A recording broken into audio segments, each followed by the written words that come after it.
Hey everybody, I'm Joel D, and the place to be, or maybe the place to be is at one of the March Madness sites. You ever gone to one of those? It is a lot of fun. Right now I'm wearing my Terps gear. They play tomorrow. It is so much fun when your school is involved. I know a lot of Penn State fans are out there. Remember, it's been a couple of years, but it was great when they were in it. Hopefully they can get the ball rolling again and everybody can have fun during this time period, because right now the Philly schools didn't get in. Villanova, St. Joe's, none of them. So hopefully you've adopted another team for now to have some fun with this. But it is the first day of March Madness. A lot of fun. Hopefully you're watching on CBS 21. This is 21 next. We're going to get to the news of the day. And we're starting with this. It has this Pennsylvania connection because Bryan Kohberger, originally from Pennsylvania. And now there is new information that's being leaked out a little bit here as to what the prosecution and their strategy might be. This smiling selfie right here could be interesting. The picture itself, not so much, but the time it was taken could be a clue. So a little thumbs up action. This was, of course, the location where people were killed, 4 of them, some roommates in this one place. You're watching some of the readout here from a phone call that was made from inside the place. See, that says bushy eyebrows. That's one of the descriptions that came from the person inside. It was very awkward. You probably follow this. Inside, one of the people who was not killed, obviously, testified that they saw someone. They just went back to their room. There was a lot of drinking involved that night. 4 people were killed, and Kohberger is the prime suspect at this point. Here's the deal.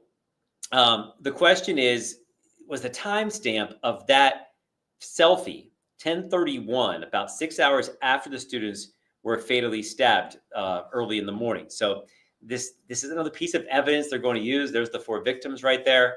We'll see what happens with this, but wanted to give you the very latest on that situation in Idaho. That trial is set to start later on, beginning of the summer, I believe. This is a terrible story. A Central Florida woman taken into custody after police say that she killed her dog in the bathroom of the airport in Orlando because she couldn't take it on the flight. Yeah, let that sink in. Orlando police say it was Allison Lawrence who was told she didn't have the authorization to bring the dog on the flight. Instead of canceling the flight, taking care of the dog, doing something like that, really wanted to go on the flight, I guess. And the dog named Tywin was killed apparently in a bathroom stall, drowned in the toilet. So that is a terrible story, but people are talking about it. You might have seen that somewhere else in the news. Want to tell you what's going on. Have you also heard about this? The Department of Education being shut down. Here's what's really happening. So President Trump, he ran on this topic. We're going to shut down the Department of Education, the federal Department of Education. Signed the executive order today. So we'll take this in pieces. He ran on this saying that the states should have more control, not the federal government telling the states what to do. Okay, so that's on the surface what the goal here was. I did a big story on this. I've talked to a lot of people, and including some local politicians. What would be the fallout for Pennsylvania if the U.S. Department of Education is shut down? Well, they said that the biggest problem would be what happens to the money. They get a lot of federal money to do things like Pell Grants, take care of special ed kids and programs. So where is that money being distributed? Who's controlling that? So the states then, if they have to take over all those programs, can implement that stuff. So the fallout might not be very bad if that money is retained and given to the states, and then the states who are closer to the action can do better things with it. That's the goal from the Republican side of things, from Donald Trump's side of things. The fear on the other side is that the money won't always get there. Who's distributing it? Where will it really go? Will it get to the folks that need it the most? Who's holding the purse strings? And on a bigger level, I talked to the Secretary of Education at the time. This was right before the November election. And he said, Pennsylvania does a nice job of getting all the kids the things they need when it comes to the financial support. Some states don't do that. And without federal oversight, there's a concern that not every state would do the right thing with whatever money is coming their way. So that's the situation there. But here's the bottom line. Nothing can actually happen in terms of shutting down the entire department unless Congress approves it. So what's been happening with these executive orders is they come out first. Everyone reacts, and they should, right? This just happened. But then you got to peel it back and say, what's it going to take for the entire federal Department of Education to be closed down? You're going to need Congress to do it. And it's not just going to be a couple more on one side or the other, because we know the Republicans are controlling the House and the Senate. For the Senate to be able to knock this out, you got to get past the filibuster numbers, which means 60. You don't have 60 Republicans that are going to vote for this, or enough mix that are going to vote for this. So very doubtful they would shut the whole thing down. This is probably a process thing. They have gutted it and taken half the people out already. That they can do through the leadership of Linda McMahon, who's in charge of that department right now. But shutting it down completely, really unlikely to happen, especially in the short term. All right, let's get to something much more fun. It is March Madness season. It is spring season. That officially happened.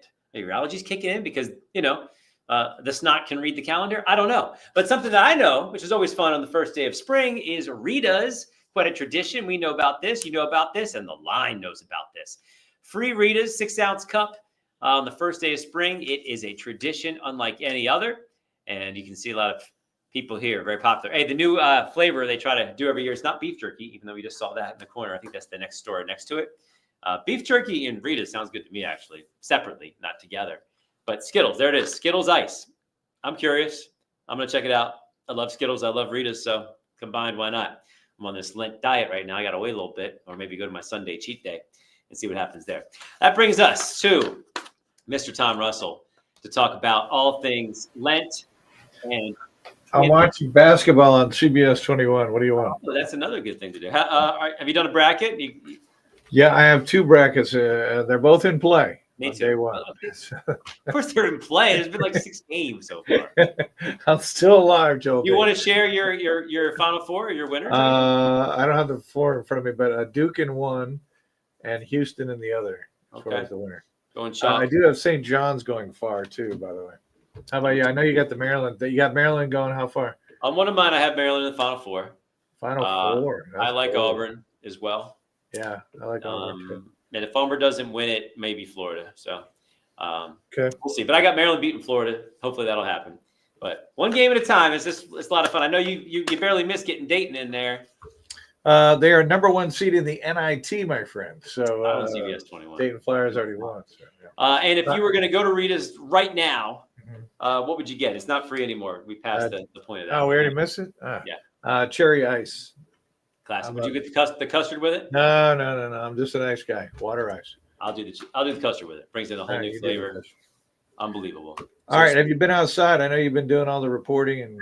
I was outside earlier. That was fantastic. And since then, all I've heard is rain above us on the. I was going to say it's been pounding rain all evening. That rain is moving out, Joel D. So our first bout of spring rain. It's officially spring. So we'll get some rain. Here's the weird thing. It gets colder now that it's spring. So tomorrow, actually tonight, the winds are picking up and it's turning colder overnight. So by tomorrow, we don't get up above 52. It's windy. It's jacket weather.